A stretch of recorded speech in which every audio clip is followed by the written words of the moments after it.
a liar, thief, and an addict. Who is in major denial. Rebecca says she just doesn't have a problem.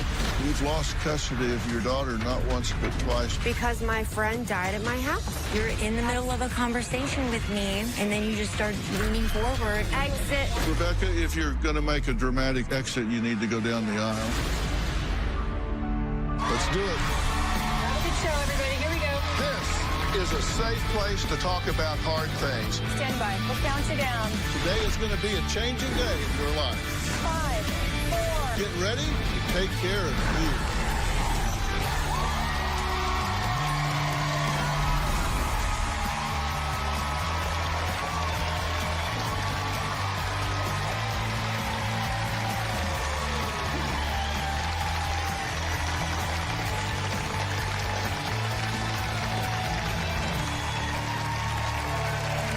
Well, Caitlin and Jennifer describe their sister Rebecca as a liar, thief, and an addict. They say Rebecca's choices have led her to living in a van, stealing from their sick mother, and losing custody of her 8-year-old special needs daughter.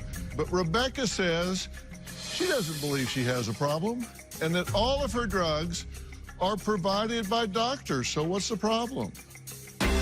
I contacted the Dr. Phil Show because my sister has a serious drug problem and is in deep denial. Rebecca currently is addicted to her prescription drugs. Dilaudid, Suboxone, Alprazolam, Adderall, and Gabapentin. Rebecca has used cocaine, fentanyl, heroin, marijuana.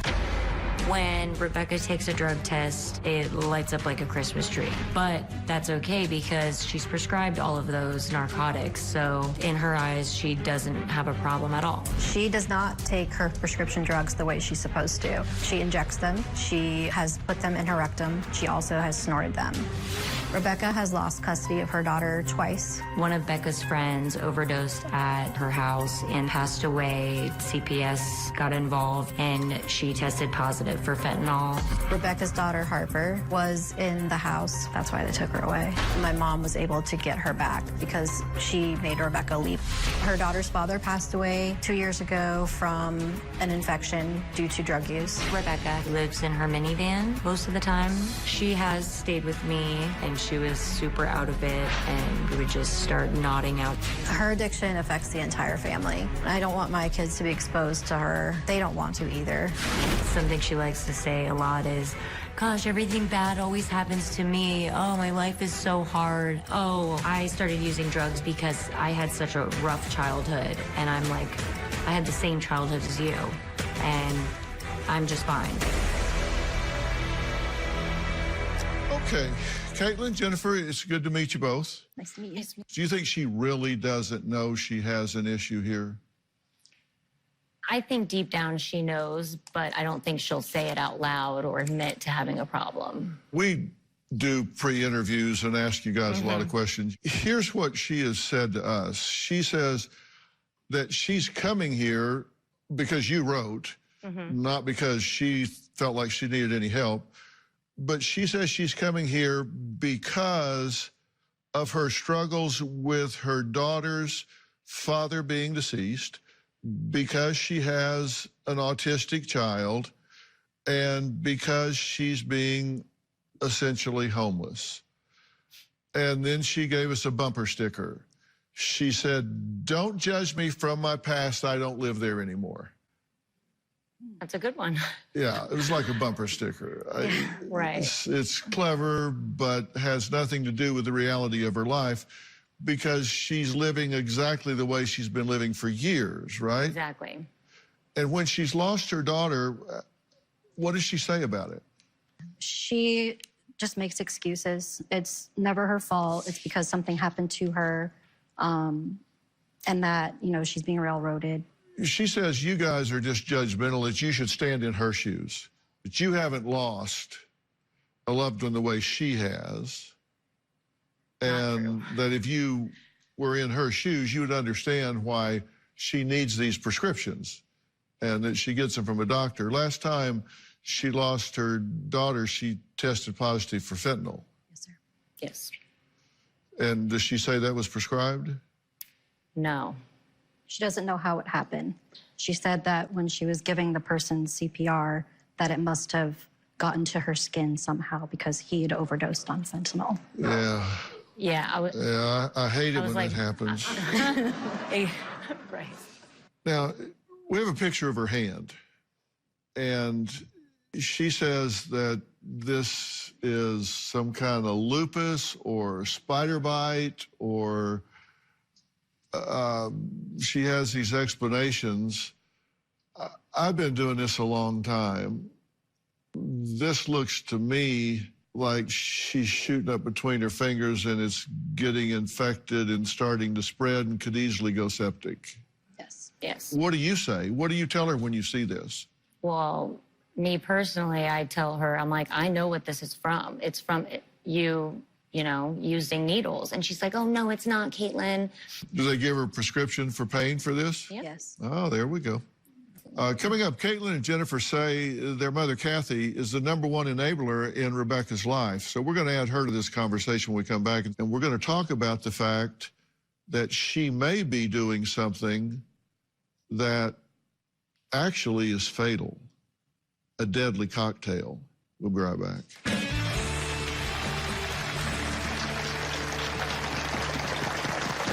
I have taken Rebecca to pick up Xanax so she won't have a seizure. Becca has taken over $2,000 from my checking account.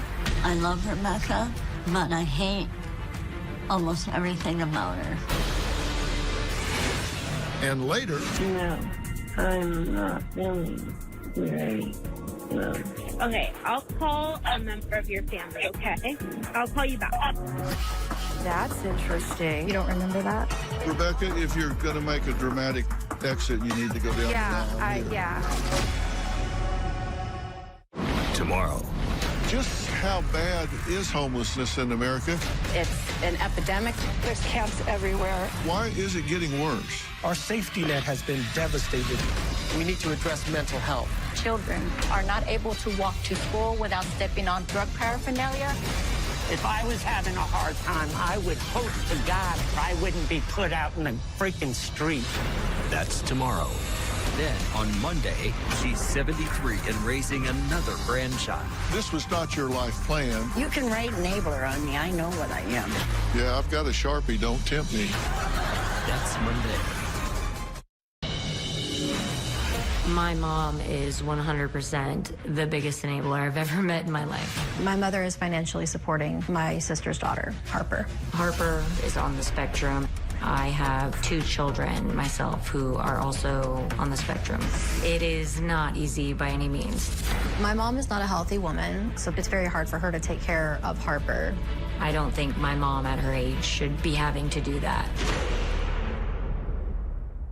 Well, Caitlin and Jennifer are desperate for help for their 36-year-old sister, Rebecca, who they say is addicted to prescription drugs, and they can only speculate about what else. Their mother, Kathy, says she has enabled Rebecca because no one else will help her daughter, and she doesn't want her granddaughter to suffer. But she says her patience is running thin. I have been struggling with Rebecca for the last 18 years. I put up with her because she is a single mom and has a special needs daughter. I do not remember Rebecca ever drinking or doing drugs in her teenage years. She was in a car accident when she was 18, and she was prescribed oxycodone, and I believe that's when her addiction started. Rebecca has had seizures in the past from not taking Xanax because she has run out of them. I have taken Rebecca to a friend's house to pick up Xanax so she won't have a seizure. Rebecca tested positive for fentanyl. The cops came and removed Harper from our house. I have custody of Harper now, and I'm doing everything for her. I put money to my checking to pay some bills. And when I went to pay the bills, I didn't have any money. And I found that over the course of 6 weeks, Becca has taken over $2,000 from my checking account. I love Rebecca. She disappoints me, and I hate almost everything about her. Well, joining us virtually is Kathy. Kathy, thank you for joining us, and God bless you for stepping up and taking care of this child.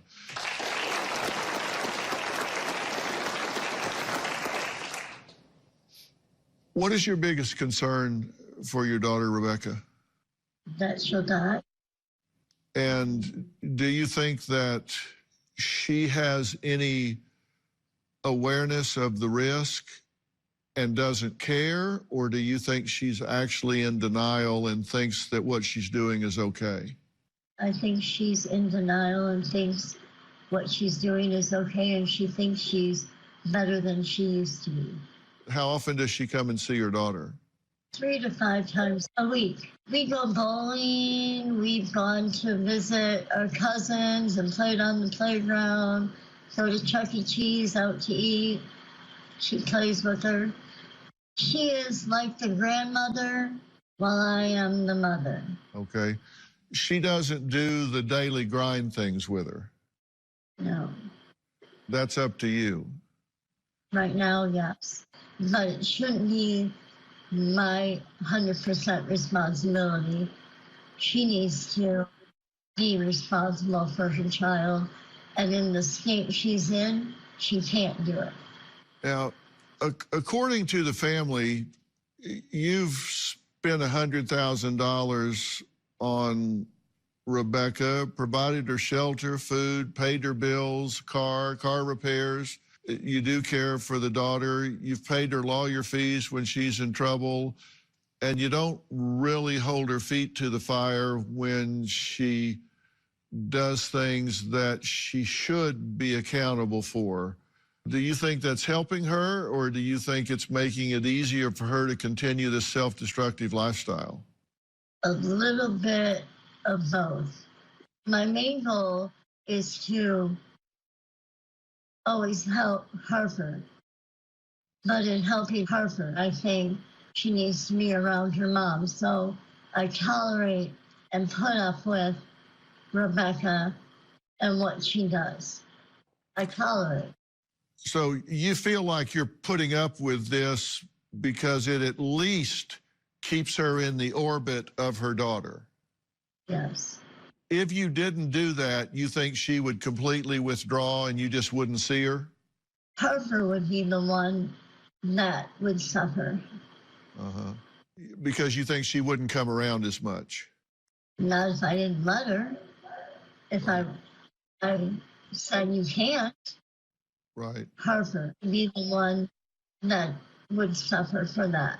She woke up this morning typing on her voice, "I want mommy." Last night before she went to bed, "I want mommy." I put up with mommy because of Harper. Listen, you're between a rock and a hard place. I understand it. Rebecca says she just doesn't have a problem. She doesn't understand why she's even here today. Her sisters and mother say she's in denial that she's a drug addict, and she says she's just here because they don't understand what she's having to deal with, having lost some loved ones in her life. And so she's puzzled. She has no idea why she's here. I intend to clear that up for her. We'll be right back.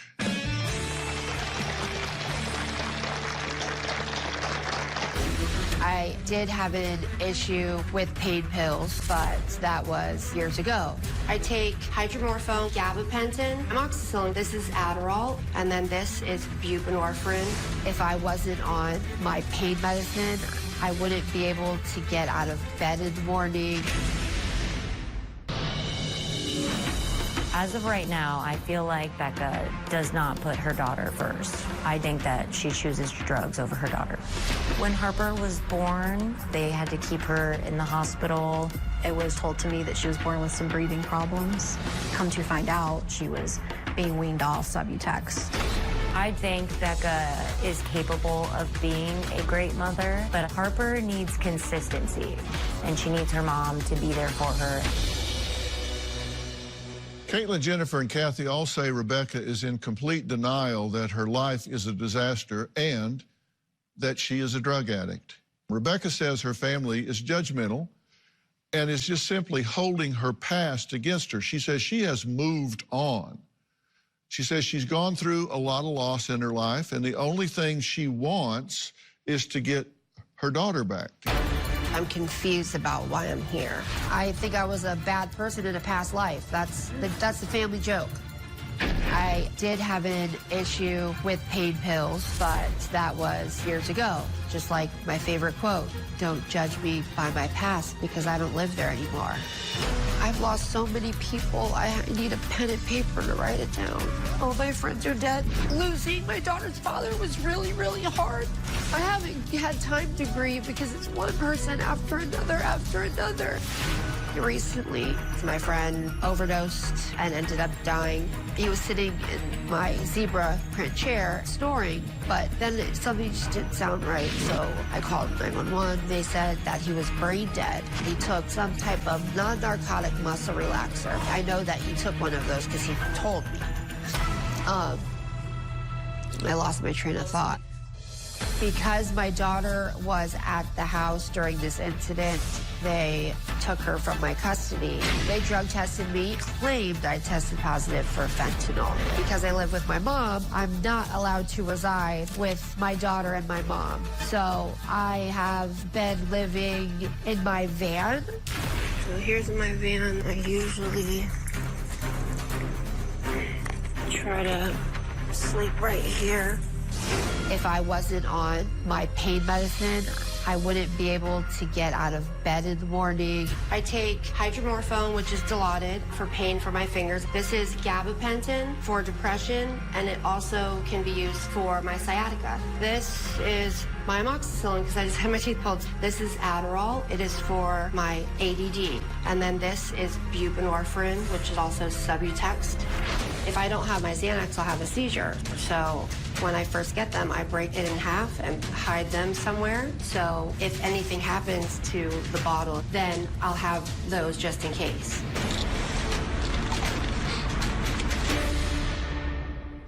Okay.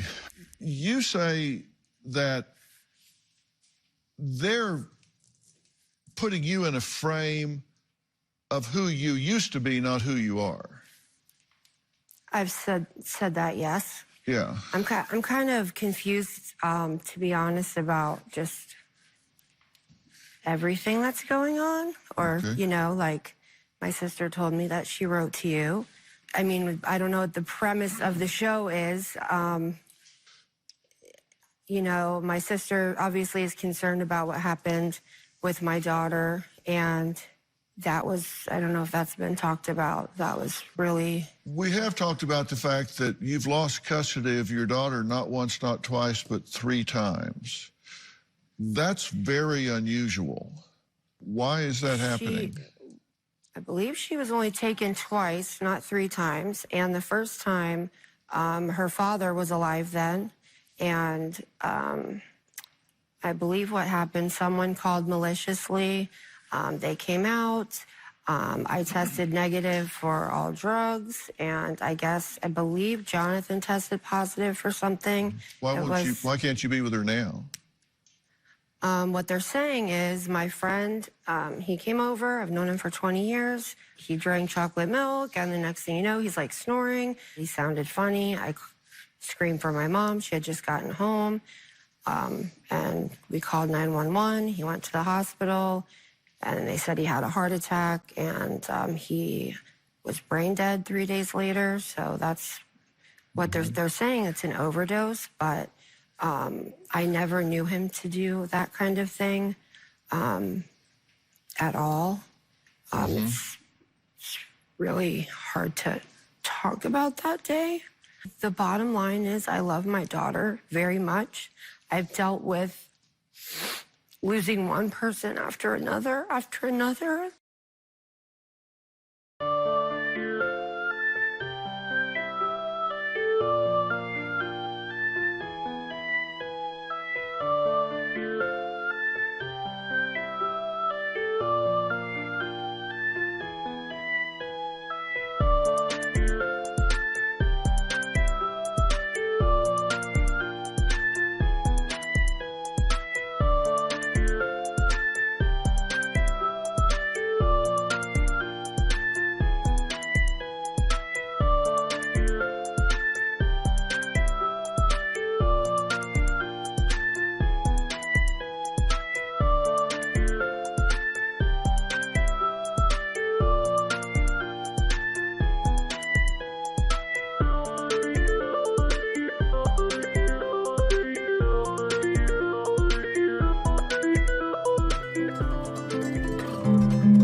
I really love.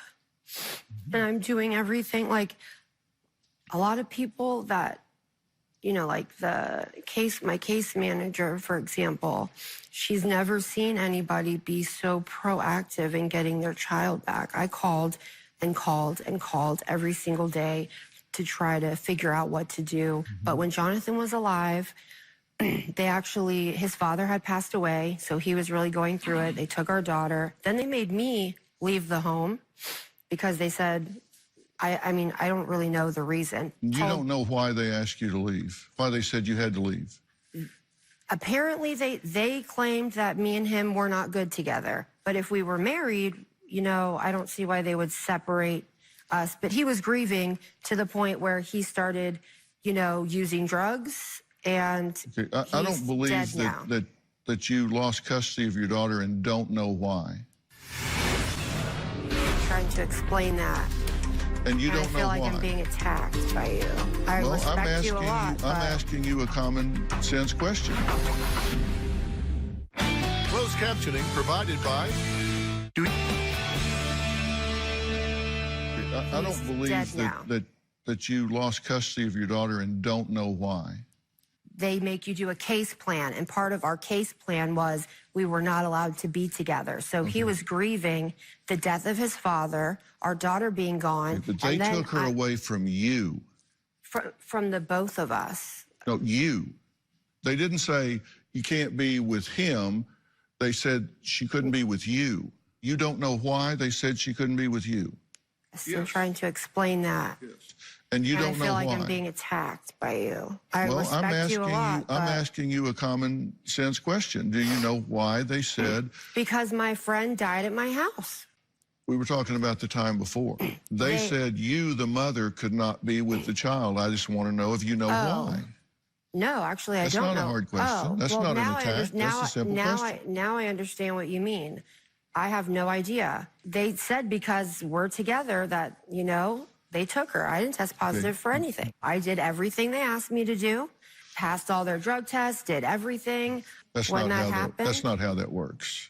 You can say that. You can tell that to other people. You can tell that to other people, but you can't tell that to me because I know that's not how that works. I work in that system. You want her back. Absolutely, and I'm doing everything. I'll be done with everything that they're asking of me. I have parenting classes. I've been taking 2.5 hours every single week. I'm their star student. Are you going to move her into your van with you? No, I'm not going to move her into my van.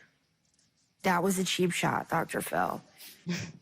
I'm just saying, when I'm allowed to go back home, I plan on staying with my mom until, you know, things get better.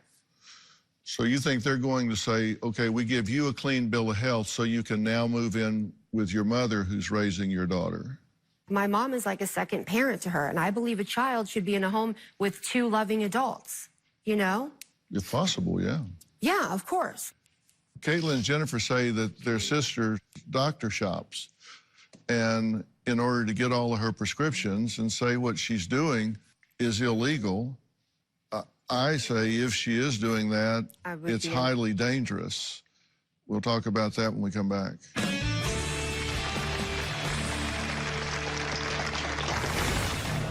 Can I say something about what I just saw? What I was explaining was not what I'm doing now. It was years ago, I was arrested for quote-unquote doctor shopping. That's not what I'm currently doing, nor was I doing that previously. Tomorrow on the Closed captioning provided by... Better skin from your body wash? Try Olay Body Wash. I got arrested for doctor shopping. Doctor shopping is when you go around to different doctors and they prescribe you the same medication. Becca has gone to different doctors in the past to get multiple prescriptions of the same thing. She manipulates doctors to get her whatever prescription she wants. What they were accusing me of is trying to get a bunch of medicine. If that was indeed what I was doing, I would have gone to a doctor that I was already seeing and get 3-4 milligrams a day. That's really what doctor shopping is. But this was just really just a misunderstanding. Well, Caitlin and Jennifer and Kathy say that they desperately want Rebecca to stop living in denial about her addiction to prescription medication. They say she steals, defrauds doctors, won't look for a job, and expects everyone else to take care of her. But Rebecca says that is absolutely not true, that she is a star pupil as far as everything that social services could possibly want her to do to reestablish herself as a candidate to be in her daughter's life, right? Yes, can I say something about what I just saw? What I was explaining was not what I'm doing now.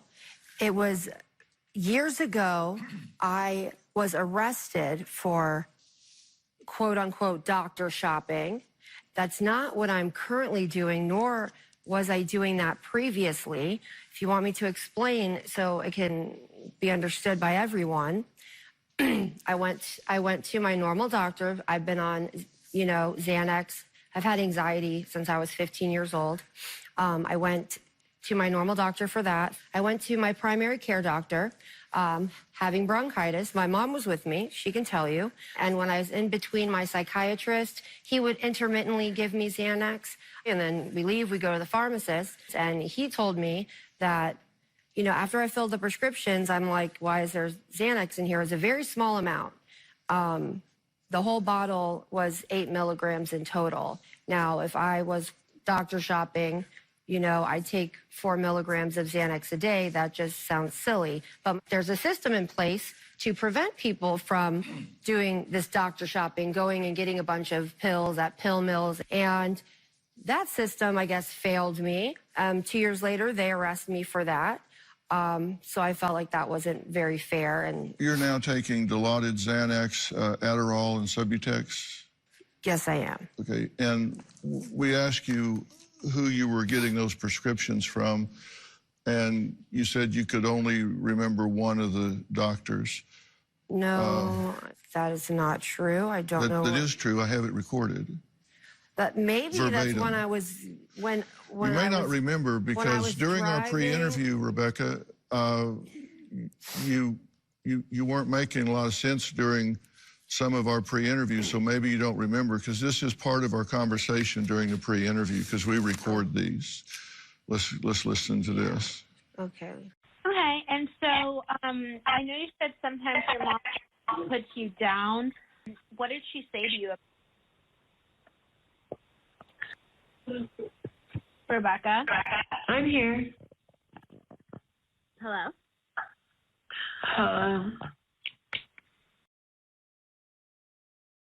Can you hear me? Do you want me to call you back? Rebecca? I'm here. Are you okay? Yeah. Okay. How would you describe your quality of life right now?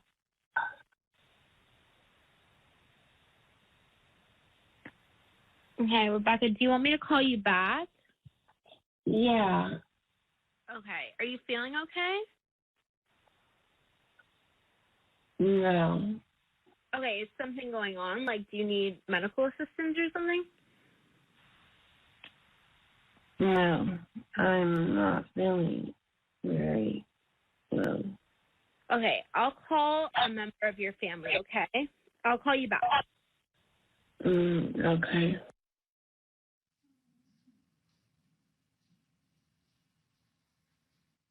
That's interesting. You don't remember that? I remember saying that she would call me back. That sounded awful. No, like, that's crazy. Imagine being around. But I'm not like being in I'm my not shoes. like You that. have been in my presence. But That's when, Caitlin? at my house, Becca. You're in the middle of a conversation with me, and we're talking, and then you just start leaning forward. Oh, and you then, mean when I was no? when You I was say you're sleeping, but then you say you're not sleeping. It was and the middle of the night. Becca. Oh, she filmed it for TV. I did not film it. I took a picture. You told planning me on about showing the you. Oh, that's when my hand was messed up. I know. And I was going to the hospital. But Becca, imagine being me. It's scary to see someone. You're playing into deflection on her part by her not responding to. This all of this is being edited, and it's crazy. And you even looked at me like, exit. Rebecca, if you're going to make a dramatic exit, you need to go down the aisle here. No, that's really. It's just really messed up. Like, I knew it too. Yeah, place. She shouldn't be on these drugs and get her kid back. So either they don't know about it or they don't know the seriousness of it or something. But I will call if it's okay, because I think they should know. Now that some of the COVID-19 restrictions have been lifted, we can have a studio audience back. If you're going to be in the Los Angeles area and would like to attend a taping, go to drphil.com and click on Be Part of the Audience and select In Studio.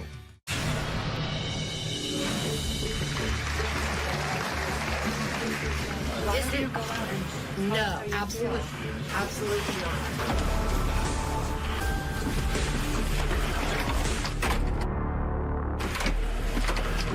Can I come in?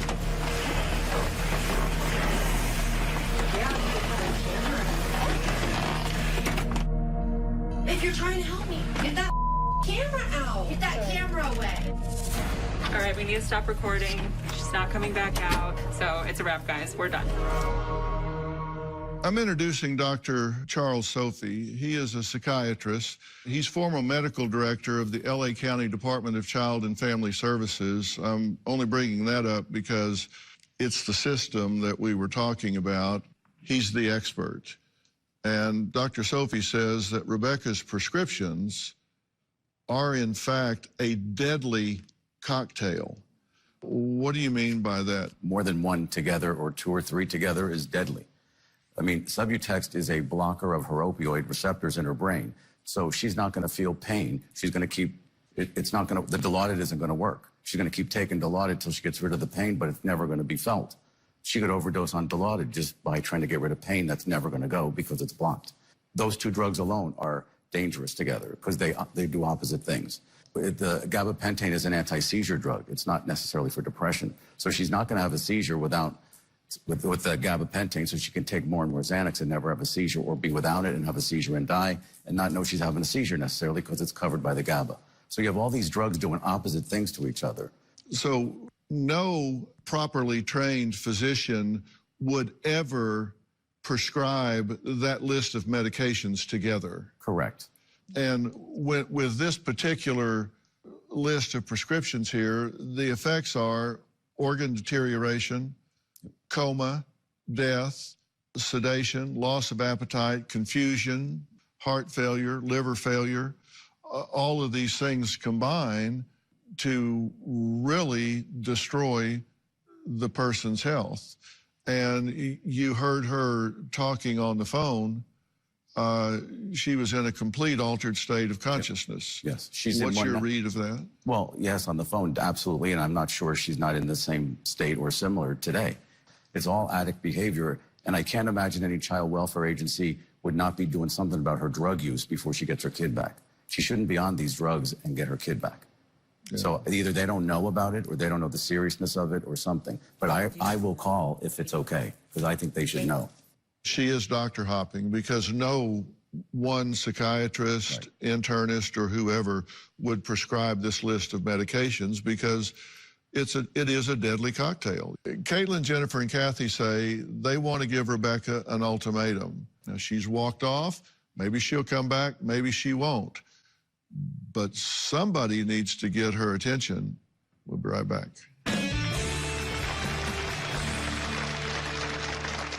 And subscribe to our newsletter. You'll get weekly updates, life strategies, and exclusive video that you won't find anywhere else. Plus, on drphil.com, you can see sneak previews of upcoming shows. Log on today.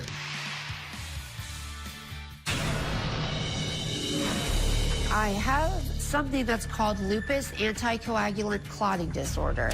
Basically, I had a blood clot in my hand. It got to the point where my fingers are black and necrotic and falling off. I believe what happened is that she was injecting drugs in between her fingers, and that's what caused the clotting. She says that it's because of some autoimmune lupus. I don't necessarily believe that. Rebecca was upset with some footage shown of her nodding off and left the stage just a few minutes ago. So whether she comes back or not, I don't know. But now, what I need to do is talk to you three. At this point, you need to consider that if she does nothing but take her prescription drugs, that in my opinion, it's not a matter of if but when, it will take her life. That's what we're most afraid of. The lethality of the combination is going up, and so that has to be dealt with. Because as I said, she is an adult, so you don't have the ability to compel her to go into rehab or whatever like you would if she was 16 or 15 or 14.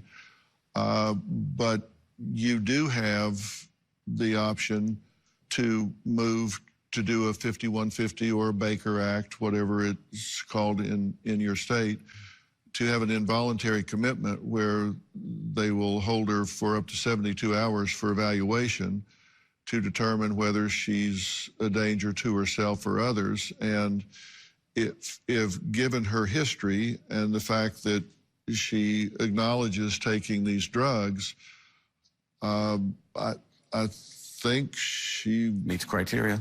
Yeah. She would certainly meet the criteria to be held. Now, the other option is to at least try to find out what doctors she's seeing, and under HIPAA, they can't tell you anything about her, but HIPAA doesn't take their ears off. They can listen, and you can take a medications list to them and say, you need to understand that you may be prescribing one of these medications. Here are the other 4 that she's taking, and these are the other doctors, and you might want to communicate with each other. There's another option. She's now trapped in the child welfare system. She wants her child back. Call that caseworker, or I'll call and see, are they doing the due diligence they need to do to examine who's the doctor, where these are coming from? Oh, I highly doubt it. And so they need to be called, because they won't release her to her mother until they get that, especially if you guys raise enough stink, or I call. And, you know, Kathy, the thing is, you're taking care of this daughter, and I said, God bless you for doing that. But I think the fastest route to getting you some help and support by getting your daughter back involved is to get her to confront the situation. Right. She can't change what she doesn't acknowledge. And look, people deal with and overcome this every day. Get clean and sober and stay clean and sober. She can overcome this. She has. She just needs to acknowledge it. Yeah. And right now, I don't think I've met Rebecca. No. Because I don't think she's clean and sober sitting in this chair today. Did you? Not at all. The brain chemicals in her brain are so twisted, she can't even understand what anybody is saying. Her judgment is so poor, she got up and left. You have to try to get her to acknowledge what's going on. And when I started asking her hard questions, she ran. Mm-hmm. Now, you know, maybe she'll watch this. Maybe she'll see it. Maybe social services will tell her, look, you're taking dangerous drugs, you need to get some help. And I will offer her some professional help. That would be amazing. But she has to be willing to do it. I'm not going to chase her, but if she leans into it, I will offer her some help. I will do that. I hope she does. Okay? And she doesn't like me asking her direct questions. Maybe you can take 5 minutes with her backstage, sit down and explain to her what the issue is here, and maybe she'll at least get off of this deadly cocktail, even if she doesn't want to face the realities right now. Maybe she'll talk to you, because she sure doesn't want to talk to me. Okay. But nonetheless, I stand ready to help her in a heartbeat if she leans into it. Thank you. Thank you. Okay. All right, Kathy? All right. I want to thank all of my guests today, and a special thanks to Dr. Sophie. For more information about today's episode, you can log on to Dr. Phil. Don't forget to follow and subscribe to my podcast, Fill in the Blanks. This is